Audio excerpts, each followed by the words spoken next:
ऐ मोहब्बत तेरे अंजाम पे रोना आया, बात जब भी तेरी निकली तेरे नाम पे रोना आया। साल 2010 उत्तराखंड की राजधानी देहरादून में एक सॉफ्टवेयर इंजीनियर पति ने अपनी ही पत्नी जिसके साथ उसने लव मैरिज की थी उसकी हत्या करके उसकी लाश को 72 टुकड़े करके एक डीप फ्रीजर में रख दिया था। नमस्कार दोस्तों, स्वागत है आपका मेरे YouTube चैनल क्राइम टेलीकास्ट में। आज की इस वीडियो में हम बातें करेंगे देहरादून के बहुत ही घिनौनी हत्या अनुपमा गुलाटी के बारे में। कहानी पूरी तरह से दिल दहला देने वाली है, इसलिए अगर आप कमज़ोर दिल के हैं तो ये वीडियो आपको परेशान कर सकती है। साल 2010 राजेश गुलाटी और अनुपमा गुलाटी देहरादून के कैंट इलाके में पिछले 2 साल से रहते थे। पढ़ा लिखा परिवार था।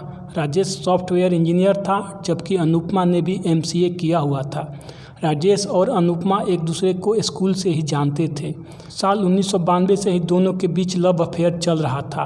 उसके बाद साल 1999 में अपने माँ बाप की बिना मंजूरी के ही दोनों ने लव मैरिज कर लिया था। शादी के तुरंत बाद राजेश को अमेरिका में सॉफ्टवेयर इंजीनियर की नौकरी मिल गई। उसके बाद दोनों अमेरिका शिफ्ट हो गए। साल 2006 में अनुपमा ने अमेरिका में ही जुड़वां बच्चों को जन्म दिया, जिनका नाम उन्होंने सिद्धार्थ और सोनाक्षी रखा। 2 बच्चों को एक साथ जन्म देने के कारण अनुपमा दोनों का एक साथ देखभाल नहीं कर सकती थी, इसलिए दोनों ने वापस इंडिया आने का फैसला किया। साल 2008 में दोनों अमेरिका से वापस इंडिया आ गए। अनुपमा अपने माँ बाप के पास दिल्ली आकर रहने लगी, जबकि राजेश कोलकाता के एक सॉफ्टवेयर कंपनी में नौकरी करने लगा। लोग कहते हैं कि दोनों की ज़िंदगी में यहीं से तूफान आना शुरू हो गया था, क्योंकि राजेश अपने ऑफिस की एक शादीशुदा महिला के प्रेम जाल में पूरी तरह फंस गया था। कहा तो ये भी जाता है कि राजेश ने उस महिला से शादी भी कर लिया था।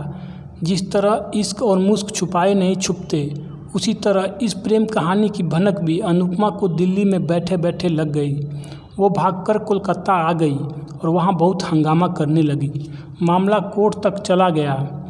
कोर्ट ने राजेश को यह आदेश दिया कि ना ही वो अनुपमा को परेशान करेगा, बल्कि 20,000 प्रतिमाह अनुपमा और उसके दोनों बच्चों की देखभाल के लिए देना होगा। इस घटना के बाद राजेश और अनुपमा पुरानी बातें भूल एक साथ रहने को तैयार हो गए। इसके बाद दोनों अपने बच्चों को लेकर देहरादून चले आए, जहां राजेश एक कंपनी में नौकरी करने लगा और अनुपमा अपने दोनों बच्चों की देखभाल करने में व्यस्त हो गई। पर दोनों के रिश्तों में अब पहले जैसा प्यार नहीं रहा। दोनों अक्सर लड़ाई झगड़ा करने लगे। अनुपमा के अनुसार घर में लड़ाई की वजह राजेश का किसी दूसरे महिला के साथ प्रेम संबंध थे। 17 अक्टूबर 2010 को जब राजेश अपने ऑफिस से घर आया, तब तक दोनों बच्चे सो चुके थे। पति पत्नी के बीच फिर से किसी बात पर बहस होने लगी। बहस होते होते बात मारपीट तक आ गई। राजेश ने अनुपमा को एक जोर का धक्का दिया, जिससे अनुपमा का सर पलंग से टकरा गया और वह वहीं बेहोश हो गई। पहले तो राजेश को यह लगा कि वह मर चुकी है, लेकिन जब उसने झुककर देखा तो उसकी सांसें चल रही थी। राजेश को यह लगा कि अनुपमा फिर से पुलिस के पास जा सकती है और इस बार उसे जेल भी जाना पड़ सकता है। वह बिस्तर पर बैठे बैठे बहुत देर तक सोचता रहा।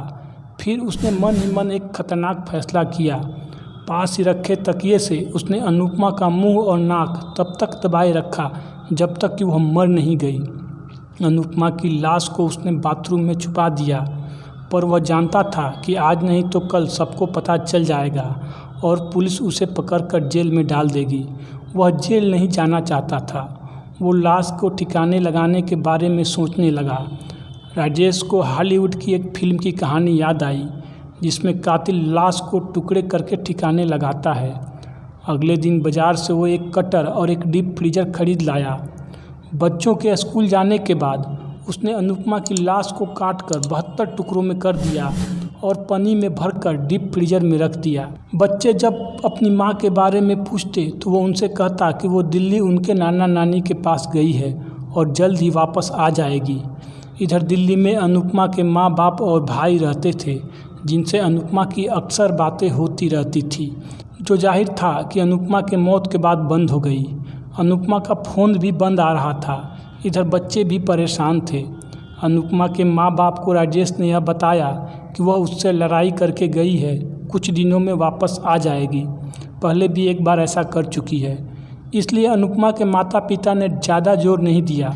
धीरे धीरे दिन बीतते गए पर अनुपमा का कहीं पता नहीं चला। आखिरकार 12 दिसंबर 2010 को अनुपमा की हत्या के ठीक 57 दिन बाद अनुपमा का भाई सिद्धांत राजेश के घर देहरादून आ गया। उसको भी राजेश ने वही कहानी बताई कि अनुपमा उससे लड़ाई करके गई है, कुछ दिनों में वापस आ जाएगी। इसके बाद सिद्धांत ने राजेश से पूछा कि आखिर लापता होने के इतने दिन बाद भी उसने पुलिस में कंप्लेन क्यों नहीं किया। तब राजेश ने यह बताया कि वो एक बार ऐसा पहले भी कर चुकी है पर कुछ दिनों में वापस आ गई थी, शायद इस बार भी वापस आ जाए। पर सिद्धांत के ज़्यादा जोर देने पर वह पुलिस कंप्लेन करने को तैयार हो जाता है। वो तैयार होने के लिए जब बाथरूम में जाता है तभी सिद्धांत के फ़ोन पर अनुपमा के नंबर से एक मैसेज आता है। उसमें लिखा होता है कि भैया मैं अब राजेश के साथ नहीं रहूँगी और मुझे खोजने की कोशिश न किया जाए। मैसेज पढ़कर सिद्धांत और भी हैरान हो जाता है। उसे कुछ अजीब सा लगने लगता है और वह इस मैसेज के बारे में राजेश को बताता है। राजेश कहने लगता है कि मैंने तुमसे पहले ही कहा था कि वो ऐसा एक बार पहले भी कर चुकी है, कुछ दिनों में वापस आ जाएगी। अब पुलिस में कोई कंप्लेन लिखवाने की ज़रूरत नहीं है। सिद्धांत को दाल में कुछ काला लगा। उसे अब यह लगने लगा था कि अनुपमा की गुमशुदगी में कहीं न कहीं राजेश का हाथ है। वो राजेश को ज़बरदस्ती लेकर पुलिस स्टेशन जाता है और वहाँ दोनों मिलकर अनुपमा के गुमशुदा होने की रिपोर्ट लिखवाते हैं। पुलिस दोनों को तसल्ली देकर वापस भेज देती है और कुछ ही घंटों बाद राजेश के घर अनुपमा के बारे में पूछताछ करने पहुंच जाती है। थोड़ी बहुत पूछताछ करने के बाद जब पुलिस वाले जाने ही वाले होते हैं कि एक पुलिस वाले की नज़र कोने में रखी डीप फ्रीजर पर पड़ती है जो बिल्कुल नई सी लग रही थी। गौर से देखने पर पता चला कि उसमें ताला भी लगा हुआ है। पुलिस ने चाबी के बारे में पूछा तो राजेश ने कहा कि उसकी चाबी अनुपमा के पास है। पुलिस ने पूछा कि केवल 2 लोगों के लिए डीप फ्रीजर की आवश्यकता क्यों पड़ी। तब राजेश ने इसका कोई सीधा सा जवाब नहीं दिया। जोर देकर पूछने पर राजेश ने फ्रीजर की चाबी लाकर पुलिस को दे दिया। पुलिस ने जब उस डीप फ्रीजर को खोला तो उसमें छोटे छोटे बहुत सारे पॉलीथीन के बैग रखे हुए थे जो बिल्कुल जम चुके थे। पुलिस ने एक बैग निकाल कर खोला तो उसमें मांस के छोटे छोटे टुकड़े थे। फिर दूसरा बैग खोला गया तो उसमें भी मांस के छोटे छोटे टुकड़े थे। अभी तक किसी को पता नहीं था कि यह मांस एक इंसानी मांस है जो खुद अनुपमा का ही है। जब तीसरी पॉलीथीन खोला गया तो उसमें मांस के साथ साथ कुछ इंसानी अंगुलियां भी थी। वहां मौजूद सभी लोग अंगुलियां देख चौंक गए। जब राजेश से इसके बारे में पूछा गया तो वो फूट फूट कर रोने लगा और उसने बताया कि यह अनुपमा के ही लाश के टुकड़े हैं और उसी ने अनुपमा को गलती से मार दिया था। राजेश ने अनुपमा की लाश को पूरे 72 टुकड़ों में काटकर उसे डीप फ्रीजर में रख दिया था छुपाने की नीयत से। उस वक्त डीप फ्रीजर में पॉलीथीन के कुछ ही बैग मिले थे, बाकी के बैग वो पहले ही फेंक चुका था। पुलिस ने राजेश को अनुपमा की हत्या के जुर्म में गिरफ्तार कर लिया और उसे पुलिस थाने ले आई। जब उसने पूरी डिटेल में इस हत्याकांड का खुलासा किया तो वहाँ मौजूद सारे लोग सन्न रह गए। दरअसल वह रोज़ की लड़ाइयों से तंग आ गया था। जिस औरत के साथ उसने अपने परिवार के खिलाफ जाकर लव मैरिज की थी उसी के साथ रहने में अब उसका दम घुटने लगा था। इस प्यार भरी जिंदगी को जहरीला बनाने में उसके द्वारा बनाए गए एक्स्ट्रा मैरिटल अफेयर का होना था। पुलिस ने पुख्ता सबूतों और गवाहों के साथ कोर्ट में चार्जशीट दाखिल किया। कोर्ट में उसने अनुपमा की हत्या से इनकार कर दिया। उसने अनुपमा की हत्या का इल्ज़ाम अपने साले यानी अनुपमा के भाई पर लगाया। 1 सितंबर 2017 को कोर्ट ने राजेश को उम्र कैद की सज़ा सुनाई, साथ ही 15 लाख का जुर्माना भी लगाया जो कि राजेश और अनुपमा के दोनों बच्चों को दिए जाने थे। लोग कहते हैं कि प्रेम कहानियाँ अगर शादी में तब्दील होती है तो वो अक्सर टूट जाती है और यहाँ इस प्रेम कहानी में राजेश ने यह साबित भी कर दिखाया। आज अनुपमा के दोनों बच्चे अपने नाना नानी के साथ दिल्ली में रहते हैं और राजेश अपने जुर्म की सज़ा जेल में काट रहा है। तो ये थी हमारी आज की दर्दनाक कहानी।